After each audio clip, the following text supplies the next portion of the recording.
안녕하세요. 오토게임 백민입니다. 현대 애플 협력 소리 나와가지고 좀 뜨겁죠? 핫합니다. 늘 얘기하지만 어제 오늘은 전 별로 관심이 없습니다. 내일이 관심이 있으니까 이 얘기는 다른 분들이 또 많이 하실 테니까 접어두고 다음 얘기로 넘어가겠습니다. 사실 제가 예상한 것보다 이슈가 더 빨리 터져가지고 예상 못했어요. 진짜 이렇게 빨리 터질 줄은. 조금 더 할 얘기가 있었는데 다음 단계로 그냥 바로 넘어가 버리겠습니다. 애플이 왜 현대를 협력자로 고려를 하고 있을까? 오피셜에서 이런 얘기 나왔죠. 협력 논의하고 있지만 구체적인 결정은 아직 된 거 없다. 그럼 애플은 왜 현대를 고려를 하고 있을까? 현대가 그 대단해서 흉기인데. 현대가 앞으로 그려내고 있는 2025년까지의 모빌리티 비즈니스가 애플이 볼 때는 협력자로 가장 가능성이 있겠다라고 판단이 들었던 것 같습니다. 그 가운데서 정의선 회장이 2025년까지 60조 1000억 원을 쓰겠다. 그리고서 비중을 어디에다 많이 두고 있냐면은 전기차 분야에도 많이 두고 있지만 UAM 도심 항공 모빌리티에 많은 역점을 두겠다 이렇게 얘기를 하고 있습니다. 여러분들 백투더퓨처 보셨죠? 예, 제가 드로이한 요거 총 5대, 지금 사무실에 3대 있고 집에도 2대 있고 5대 가지고 있는데 마음에 들어서 많이 샀습니다. 예, 이게 1986년도에 나온 영화인데 30년 후인 2016년이죠. 자동차가 다 하늘을 날아요. 비행장치를 타세요! 효율적입니다. 단돈 얼마 이렇게 해서 광고 보셨을 겁니다. 4년이 지났는데도 왜 날아다닐 생각을 안 해? 왜? 공상과학 영화가 반드시 맞을 이유는 없습니다만 그건 너무 틀리잖아요. 이제 4년 정도 지났으면 이제 슬슬 몇 대 정도는 떠야지. 근데 왜 안 뜰까요? 예.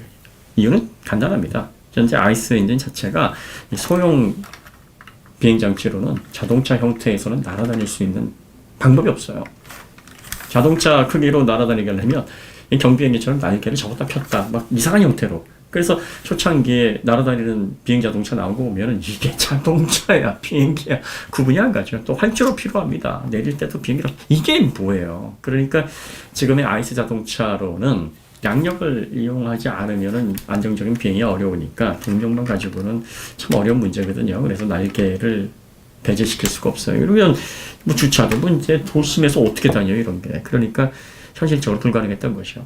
그러면 이게 비행장치로 바뀌려면 전기 모터로 완벽하게 바뀌어야 돼요. 전동화가 이루어져야 됩니다. 효율적인 파워트레인. 전기 모터는 아시다시피 강력한 토크를 내게 좋습니다. 그리고 토크가 리니어하게 발휘가 되기 때문에 제어가 정말 좋아요. 자동차에만 들어가도 전혀 다른 자동차가 되니까 비행기에서는 더할 나위 없는 동력원이 되는 거죠. 근데 비행장치에 뭐가 문제입니까? 이놈의 배터리가 문제네. 리튬이온 배터리가 1980년대 말에 특허가 돼가지고요. 1991년도 소니에서 최초로 상용화를 시켰고 90년대 중반에 와서야 리튬이온 배터리 연구학과들이 신설이 돼서 많은 연구자들이 투입이 되고 그래서 상용화가 됐거든요. 이제 30년 좀 넘었습니다. 그러니까 신규 에너지원 동력원으로서는 역사가 짧아요. 그래서 지금 현재 에너지 덴시티를 높이는 데 있어도 한계가 지금 봉착되어 있는 상태고 더 이게 올라가야 되는데 킬로그램당 250Wh 정도의 효율밖에는 안 나오거든요. 이 500Wh 정도는 나와야 아무래도 좀 배터리 무게를 가볍게 하면서 내연 자동차를 대체할 수 있을 만큼의 효율이 나온다. 그리고 비로소 그 정도는 나와줘야 이게 도심 항공처럼 소형 비행장치에 들어가서 안정적인 비행 거리를 확보하면서 운행할 수 있는 그런 에너지 덴시티가 확보가 된다. 이렇게 보실 수가 있습니다. 그러면 배터리 업체들이 대략적으로 리튬이온 기반으로 1kg당 500Wh 정도의 에너지 덴시티는 언제 달성할 수 있느냐. 2022년, 내년 정도로 잡고 있습니다. 물론 전고체 배터리든 리튬 설퍼 배터리든 다양한 형태의 티타늄이라든지 새로운 소재를 써서 음극재에서 충전 속도 리플래시 높이 이런 다양한 형태의 차세대, 2세대, 3세대 배터리들이 개발이 되고 있는데 아직까지는 가장 완성화되고 사용하기가 좋고 생산 시설이 확보되어 있는 게 리튬이온 배터리니까 그 리튬이온 배터리로 내년 정도가 되면 킬로그램당 500Wh 정도의 효율이 나온다. 이렇게 되면은 BMS 기술만 좀 더 안정되고 고온 저온에서 에너지 효율이 떨어지는 이 문제만 해결하게 되면 비행장치에 들어가서 근거리 이용하는 도심에서 한 200km 안쪽의 거리를 이용하는 장치로서는 활용이 가능할 거로 보입니다. 그런데 공교롭게도 그 사업을 적극적으로 들고 나온 브랜드가 현대예요. 현대가 CES, 작년 CES에서 1월에 우리는 UAM을 그 사업을 적극적으로 추진을 해서 전체 현대 모빌리티 사업의 30% 정도의 비중을 UAM에 실어놓겠다. 자, 그러면 애플이 테슬라와 전기차 시장에서 이제 경쟁을 생각을 할 때 뭘 생각을 하겠습니까? 테슬라와 애플은 굉장히 닮아있는 구성이 있습니다. 선택과 집중을 하는, 그리고 수직 계열화를 지금 이루고 있어요. 애플도 수직 계열화, 지금 프로세서 AP까지 다 자체적으로 생산해서 만들고, 물론 생산은 파운더리로 하고 있습니다만 테슬라도 그렇게 하고 있고요. 자동차 업계 중에서는 놀라울 정도로 그 수직 계열화가 잘 되어 있는 대표적인 아주 유일무이한 기업이죠.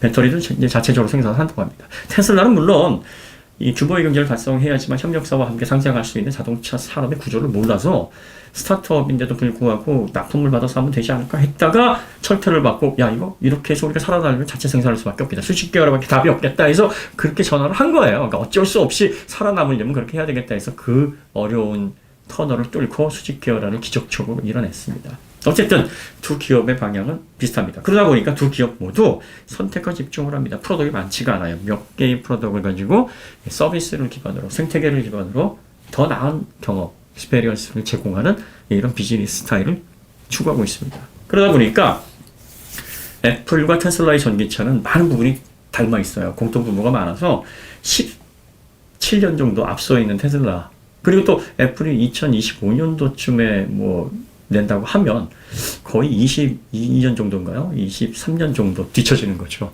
20년 넘게 후발 업체로 들어오는 업체가 같은 전기차로 테슬라를 어떻게 압박을 하겠습니까? 애플다운 스타일리시하고 애플의 모빌리티 생태계에 최적화된 뭐 특수한 계층의 니치마켓용, 틈새 시장용 전기차 그 정도 파이밖에는 확보할 수 없다, 이렇게 보는 이유가 거기에 있어요. 애플도 모를 리가 없죠. 어떤 사람들인데, 제가 애플 경영자라면, 야, 지금 테슬라를 뒤쫓아가가지고 테슬라를 같은 형태의 전기차로 뒤엎어 가능성이 있냐? 우리가 뭐 소프트웨어가 막강하긴 한데 좀 더 재밌는 콘텐츠 보여주고 좀 더 한 100km 정도 더 가고 속도, 최고 속도 좀 더 빠르다고 해서 이미 시장에서 20년 넘게 신뢰를 쌓은 테슬라를 어떻게 이기겠냐? 이게 좀 어렵지 않겠냐? 그죠? 어떻게 해야 되겠어? 그러면 지금까지 130년 동안 모빌리티가 이뤄내지 못했던 그 다음 혁명을 우리가 주도하면 되지 않을까? 네 바퀴를 띄우면 되잖아. 네 바퀴를 띄워서 자율주행 시키면 되잖아. 자, 자율주행이라는 게요, 경우의 수가 무한대입니다. 처음에 엔지니어들이 뭐 경우의 수가 그렇게 많겠어? 한정된 거리를 일정한 시간에 가는 건데. 그런데 해보니까 경우의 수가 무한대요. 물론 AI가 경우의 수를 다 입력을 해서 그 경우의 수에 맞게 판단하고 결정하는 게 아닙니다. 추론하는 거예요. 뉴럴 네트워킹이라는 게 인간의 시냅스에서 이루어지는 그 고도의 발전된 사고 과정을 흉내내서 결과적으로 기존의 데이터를 바탕으로 새로운 결론을 추론할 수 있는 그 과정을 학습시키는 거예요. 그 알고리즘인데 이 경우의 수가 많아서 너무 많은 거예요. 그리고 또 운전자들은 예측이 안 되는 겁니다. 다 자율주행처럼 그러면 안 돼.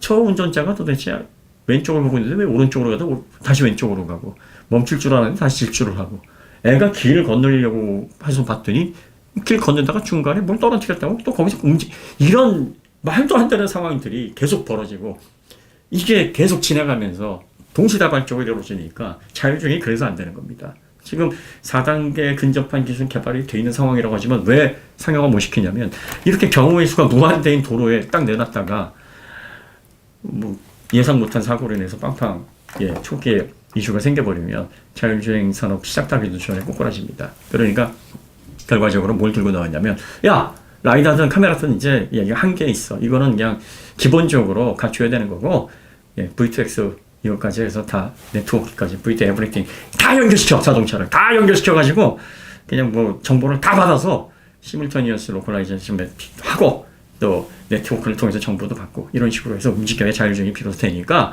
좀 기다려봐야겠다. 그리고 지금에 와서 자율주행, 완전 로봇택시 같은 자율주행, 완전 자율주행을 하려면 속도 제한해 놓고 정해진 구간만 도심에서 효율적으로 움직이자. 그래서 좀 죽수 같은 기업이 야 로봇 택시 그냥 이렇게 해가지고 앞뒤가 똑같은 뭐 자율주행 뭐 이런 그런 괴리한 형태의 테슬라를 제안하는 이유가 바라보고 있습니다. 그런데 이렇게 무한대 경우의 수가 많은 도로에서 벗어나서 이 바퀴만 하늘로 띄우면은요 지금도 5단계 자율주행 할 수 있습니다. 여러분들 그 가장 안전한 교통수단이 이 비행기라고 그러잖아요. 그러니까 항공을 이용하는 게 가장 사망률이 물론 한 번 사고 나면 워낙에 참혹하게 나서 그러긴 합니다만 사고로 그 사망할 확률이 가장 낮은 게 항공기입니다. 근데 항공기에서 가장 크게 위력을 발휘하는 부분이 자동 항법, 오토파일럿입니다. 그러니까 일단 바퀴가 떠서 공중으로만 갈 수 있다 그러면 물론 뭐 지금 고층 건물이 워낙 많기 때문에 뭐 고도라든지 도심을 진입할 때 어떤 경로 이런 것들에 대해서 굉장히 좀 면밀하고 또 세밀하게 플래닝이 돼야 되긴 하겠습니다만 어쨌든 도로의 상황에 대해서는 경우의 수가 제한이 되어 있기 때문에 자동차가 하늘만 날게 되면은 자율주행과 관련한 이슈가 아주 쉽게 해결될 수가 있습니다. 자, 이걸 누가 먼저 상용화를 시켜서 이 시장에 들어와서 강자가 될 것인가가 앞으로 전기차에서는 굉장한 키포인트가 될 거라고 저는 봅니다. 이거는 사람들의 경험을 그냥 뿌리채 뒤엎는 거거든요. 지금까지는 땅에 붙어 다녔는데 이제는 뭐 하늘로 떠서 교통 상황에 상관없이 도심 항공으로 빠르게 효율적으로 이동을 할 수만 있다면 사람들이 바라보는 모빌리티, 차세대 모빌리티에 대한 가치는 빠르게 급변할 수 있습니다. 뛰는 놈 위에 나는 놈 되는 거죠.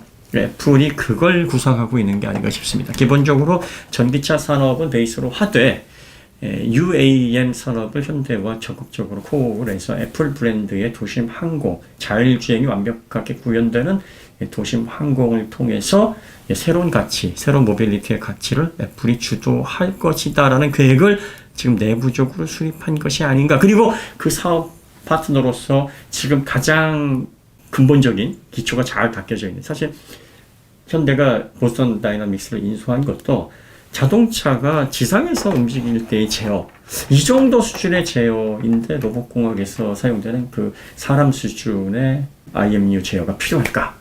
이게 항공기로서 하늘을 나르게 되면 네 바퀴가 지면에 이렇게 딱 하중이 눌려지면서 안정적으로 움직이는 거와 공중에 떠서 수평을 잡아서 가는 분야는 다르거든요. 그러니까 이때는 로봇공학에서 필요한 제어 기술이 상당히 많이 필요하다고 보여집니다. 그래서 그 지분을 80%를 지금 사왔단 말이에요.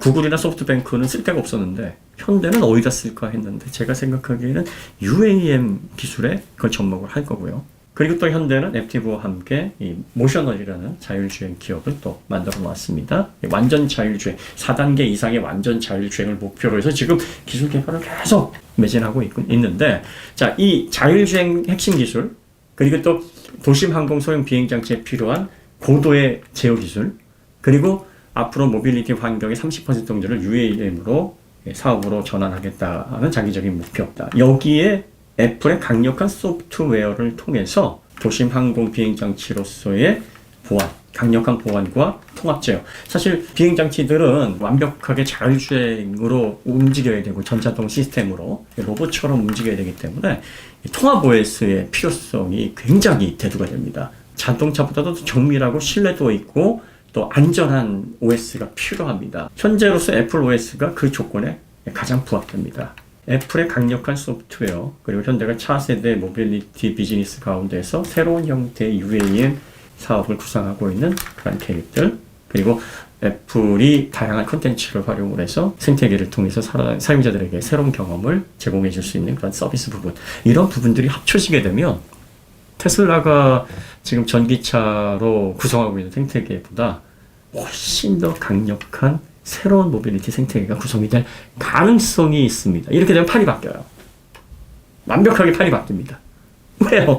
지상에서 움직여봤자 난 하늘에서 움직이고, 그 하늘에서 움직이면서 새로운 교통의 이노베이션, 새로운 모빌리티 이노베이션을 만든 애플, 그리고 그 애플과 함께 협력을 통해서 미래의 모빌리티의 인프라를 구성하는 가장 강력한 파트너로서 현대, 이 그림이 완성되기만 하면 테슬라도 쉽지 않을 겁니다. 테슬라 같은 경우에는 지금 모르겠어요. 테슬라도 비슷한 구상을 하지 않을까. 저도 일론 머스크가 뭐 화성으로 자꾸 이제 우주선 쏴보내고 뉴럴링크, 스타링크 이런 거 구상을 하기 때문에 자동차도 띄울 때가 됐는데 하는데 그 소식이 별로 없어요. 그리고 로드스타를 보면서 이 친구의 목적은 그냥 자동차는 자동차선에서 이해를 하는 거구나. 왜냐하면 로드스터에서 가스 분사해가지고 제로가 1.1초 내겠다고 이렇게 생각을 해서 이건 이벤트다 이렇게 얘기를 했거든요. 사람들에게 매력적일 수는 있으나 지상에서 제 아무리 속도를 내봤자 막히는 도로에서 그거 어떡할 거예요. 제로가 1초라고 해도 동부간선도랑 서부간선도 갖다 줘 보세요. 시간당 5km 나옵니다, 속도가. 그러니까 결국은 UAM 쪽으로 가야지만 이 판을 뒤집을 수가 있습니다. 그러면 애플은 UAM과 전기차 사업을 통해서 시너지를 내면서 이걸 가장 효율적이고 종합적으로 파트너십을 맺어서 꿈을 이뤄줄 수 있는 그런 기반 시설을 갖추고 있는 파트너가 누가 있겠습니까? 지금으로서는 현대가 가장 부합됩니다. 정의선 회장이 이런 그림을 그동안 그려오고서 비즈니스를 확대를 했는지는 모르겠으나 어쨌든 퍼즐이 맞아가는 조각에 의하면 이런 그림이 나중에 완성이 되고 이 두 업체 간의 협력은 지금으로서는 굉장히 가능성이 높은 일이 됐습니다. 어찌됐든 애플이 테슬라와 경쟁을 해서 테슬라보다 우위를 점할 수 있는 그림, 저는 자동차에만 있다고 보지 않습니다. 결국은 현대 UAM 사업이 애플과 시너지를 내는 궁극적인 최종적인 그림의 퍼즐이 아니겠는가, 그런 상상을 좀 해봅니다. 어디까지나 상상입니다. 이거 뭐 최길수가 그러더라 이렇게 해가지고 뭐 기정사실로 하시면 안 됩니다. 오늘은 여기까지. 더 좋은 콘텐츠 다시 찾아뵙도록 하겠습니다. 감사합니다.